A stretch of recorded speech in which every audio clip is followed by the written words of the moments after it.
श्री सुभाष धोळाप्पा गातारे, राहणार ढवळी, तालुका मिरज, जिल्हा सांगली। मी आज 35-40 वर्ष शेती करतो। माझी 2.5 एकर शेती आहे, 2.5 एकर शेती आहे आणि त्यात मी ऊस, सोयाबीन अशी पिके घेतो।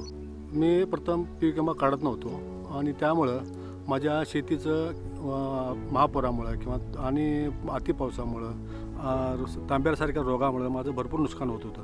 माझं 2 एकर शेती यामध्ये मी 35-40 हजार खर्च करून माझ्या हातात काहीच येत नव्हतं आणि ते सगळं मातीतच मिसळायला लागत होतं। त्यामुळं ह्या पंतप्रधान पीक विम्यामुळं मी पीक विमा उतरल्यामुळं मला त्या 2 एकरासाठी 15,000 मला नुकसान भरपाई मिळाली।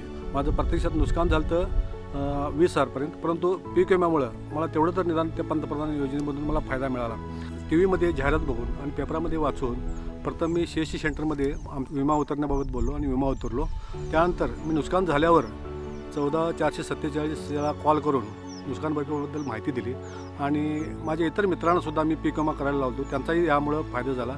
पीक विम्यामुळे हे सर्व फायदे आपल्या शेतकऱ्यांना मिळू शकतात, म्हणून शक्यतो सर्वांनी पीक विमा उतरावा आणि त्याचे फायदे घ्यावेत। मला या पीक विम्यामुळे फायदा मिळाल्यामुळं मी माझे नुकसान धरून निघाले आणि मी त्यापासून आता सगळ्यांना सांगतो की तुम्ही सर्वांनी पीक विमा शक्यतो उतरावा आणि हे फार महत्त्वाचं आहे। ह्या सध्या परिस्थितीमध्ये आपल्या गावातील लोकांनी तर पीक विमा उतरावा, कारण अतिवृष्टी, महापूर प्रत्येक वर्षी आपल्याला आहेच।